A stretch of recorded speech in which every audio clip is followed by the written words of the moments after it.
नमस्कार दोस्तों। मैं अंतरिक्ष प्रौद्योगिकी की सीरीज को आगे बढ़ाने के लिए आ गया हूं फिर से। तो हमने लास्ट क्लास में एक सामान्य इंट्रोडक्शन, सामान्य परिचय देखा था कि एसएलवी क्या होता है, एएसएलवी क्या होता है, जीएसएलवी क्या होता है, पीएसएलवी क्या होता है। तो अब अपन थोड़े थोड़े इनके काम देख लेते हैं। तो आइए शुरू करते हैं, उस वीडियो को आगे बढ़ाते हैं। तो पीएसएलवी, पीएसएलवी का फुल फॉर्म होता है polar satellite launching vehicle. Polar satellite launching vehicle, PSLV का फुल फॉर्म होता है पोलर सैटेलाइट लॉन्चिंग व्हीकल। देखिए, पोलर का मतलब होता है ध्रुव। तो ये जो प्रक्षेपण यान है, ये ध्रुवीय कक्षा में उपग्रह को प्रक्षेपित करता है।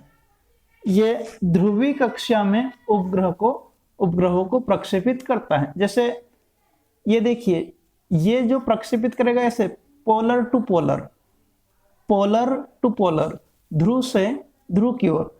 भारत भी इसी दिशा में है, लगभग इसी स्थिति में है। तो पूरे भारत का यहाँ से फोटो आ जाएगा। तो देखते हैं इसमें क्या लिखा है। यह ध्रुवीय कक्षा में उपग्रह को भेजता है और 1600 किलोग्राम भार वाले उपग्रह को यह लियो की कक्षा में भेज सकता है। 1600 मतलब 1600 किलोग्राम भार वाले उपग्रह को यह लियो की कक्षा में भेजता है। इसका वजन यदि कम कर दिया जाए, इसका वजन कम कर दिया जाए तो यह जियो की कक्षा में, इसका वजन कम कर दिया जाए तो यह जियो की कक्षा में उपग्रह को भेज सकता है। सामान्य बात है, यदि वजन अधिक होगा तो कम ऊंचाई पर जाएगा, वजन कम कर देंगे तो अधिक ऊंचाई पर जाएगा। तो इस प्रकार से ये 1600 किलोग्राम भार वाले उपग्रह को लियो की कक्षा में भेज सकता है और वजन कम कर दे तो जियो की कक्षा में भेज सकता है। अभी मैं आपको लियो और जियो की कक्षा के बारे में बताऊंगा, उसकी चिंता आप मत करना। फिर उसके बाद में इसी उपग्रह प्रक्षेपण यान से हमने चंद्रयान प्रथम भेजा था। देखिए, चंद्रयान 2 हमने दूसरे प्रक्षेपण यान से भेजा था। चंद्रयान प्रथम हमने पीएसएलवी की सहायता से भेजा था। 2008 में भेजा गया था, 2008 में भेजा गया था। और मंगल यान भी हमने इसी उपग्रह प्रक्षेपण यान की सहायता से भेजा था। देखिए, यदि आप भूल गए होंगे तो लास्ट क्लास का याद करो, ट्राली याद है? तो उसमें क्या करा था कि अपने पास में अब ये ट्राली है, ये पीएसएलवी की ट्राली है। इसके माध्यम से हम क्या करेंगे कि पृथ्वी से हमने चंद्रमा पर एक उपग्रह भेजा 2008 में, और इसी ही वाहन से, इसी ट्राली से हमने मंगल ग्रह पर भी एक उपग्रह भेजा। फिर आगे बात करें तो वर्तमान में सबसे ताकतवर पीएसएलवी का जो वर्जन है वो पीएसएलवी एक्सएल है। यह सबसे ताकतवर प्रक्षेपण यान है। मतलब अपनी देसी भाषा में बात करें तो प्रक्षेपण यान का मतलब होता है ट्राली। और ये क्या करता है, ये ट्राली ये उपग्रह को पहुंचाता है, पृथ्वी की कक्षा से दूसरे अन्य ग्रह की कक्षा में पहुंचाता है। प्रक्षेपण यान का मतलब होता है अपनी देसी भाषा में ट्राली है ये। फिर उसके बाद में पीएसएलवी के बाद में जीएसएलवी की बात करें तो जीएसएलवी का फुल फॉर्म होता है जियो स्टेशनरी सैटेलाइट लॉन्चिंग व्हीकल। जियो स्टेशनरी सैटेलाइट, यहां पर लिखना भूल गया, सैटेलाइट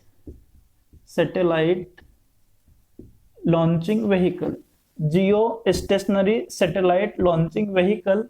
ये भी अब हमारे पास में इससे पहले हमारे पास में पीएसएलवी नामक ट्राली हुआ करती थी। अब हमारे पास में जीएसएलवी नामक ट्राली आ गई है। जीएसएलवी यह हमारे पास में सबसे मजबूत वाहन है जिससे कि हम उपग्रह को प्रक्षेपित कर सकते हैं। अब देखिए GSLV का मतलब समझिए, ये जो पृथ्वी है, ये पृथ्वी पर ये भूमध्य रेखा है, और भूमध्य रेखा में इस स्थिति में यदि उपग्रह फोटो लेगा तो उसको कहेंगे GSLV, उसको कहेंगे GSLV। ये भूमध्य रेखा के आसपास वाले क्षेत्र का फोटो लेगा तो उसके लिए लंबी दूरी तक पहुंचाना पड़ता है, तो वो हम GSLV नामक प्रक्षेपण यान से भेज सकते हैं। ये GSLV नामक जो प्रक्षेपण यान है, ये हमारे पास में सबसे ताकतवर है, और ये जो GSLV की कक्षा है, जो भूमध्य रेखी कक्षा है, इस कक्षा में 36,000 किलोमीटर की ऊंचाई पर उपग्रह को स्थापित करना होता है, जो कि हम GSLV की सहायता से स्थापित कर सकते हैं। GSLV के भी 3 वर्जन हैं। एक है GSLV मार्क फर्स्ट, इसमें क्रायोजेनिक इंजन रूस का लगा था, इसलिए इसको क्या नाम दिया गया, इसलिए इसको ये हमारे देश का नहीं था, रूस का इंजन इसमें लगा हुआ था। फिर उसके बाद में GSLV मार्क सेकेंड, इसमें हमने भारत का इंजन लगाया, इसलिए इसको स्वदेशी कहा जाता है, स्वदेशी उपग्रह, इसको स्वदेशी प्रक्षेपण यान इसको कहा जाता है। फिर उसके बाद में GSLV मार्क थर्ड, ये वर्तमान में हमारे पास में सबसे शक्तिशाली, सबसे ताकतवर प्रक्षेपण यान है।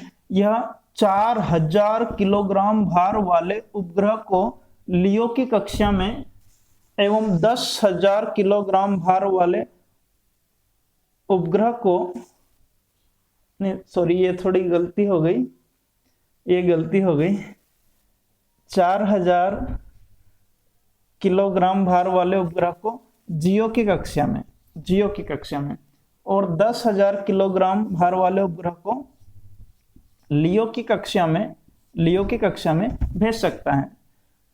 लियो की कक्षा जो रहती है वो पास में रहती है। देखो अब मैं आपको कक्षा बता देता हूँ, यहाँ पर जो खाली जगह है इसमें क्लियर करवा देता हूँ। ये पृथ्वी है, और पृथ्वी के 2000 किलोमीटर तक की जो कक्षा है उसको लियो की कक्षा कहते हैं। ये कक्षा है 2000 किलोमीटर की कक्षा है, इसको लियो की कक्षा कहते हैं, लियो की कक्षा। और पृथ्वी के 8000 किलोमीटर से जो ऊपर की कक्षा रहती है, पृथ्वी के 8000 किलोमीटर से जो ऊपर की कक्षा रहती है, ये इति जो कक्षा है ये लियो की कक्षा है। ये जो कक्षा है लियो की कक्षा है, इस कक्षा को लियो की कक्षा कहते हैं। और इससे ऊपर जो कक्षा है इसको जियो की कक्षा कहते हैं। इससे ऊपर जो कक्षा है ये लियो की कक्षा है, इससे ऊपर जो है ये मियो की कक्षा है, मिडिल अर्थ ऑर्बिट। और इससे ऊपर जो कक्षा है ये जियो की कक्षा है, और जियो की कक्षा सबसे ऊपर होती है। तो ये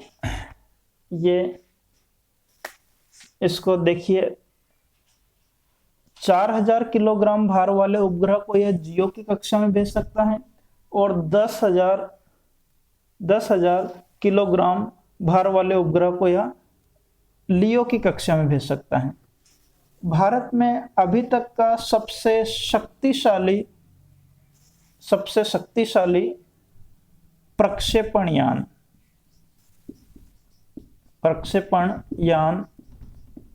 GSLV मार्क थर्ड है। प्रक्षेपण यान GSLV मार्क थर्ड है। इसी GSLV मार्क थर्ड से हमने चंद्रयान 2 का अंतरिक्ष में प्रक्षेपण किया था। उसकी तारीख भी याद रखेंगे, 22 जुलाई 2019 को हमने चंद्रयान 2 को हमने GSLV मार्क थर्ड की सहायता से चंद्रमा की कक्षा में भेजा था। ये आंशिक रूप से सफल भी रहा है, और ये उपग्रह अभी भी हमें कुछ फोटो वहां से पहुंचा रहा है। तो दोस्तों ये बात हुई अपनी PSLV और GSLV की। इस वीडियो को आगे हम और भी आगे बढ़ाएंगे, इस सीरीज को पूरा आपको अंतरिक्ष प्रौद्योगिकी पढ़ाना है। तो अभी आज के लिए इतना ही, इसके आगे हम नेक्स्ट वीडियो में मिलेंगे। जानकारी अच्छी लगी हो तो लाइक शेयर सब्सक्राइब करें। इस वीडियो को पूरा देखना, अच्छे से समझना, स्किप करोगे तो समझ में नहीं आएगा। धन्यवाद।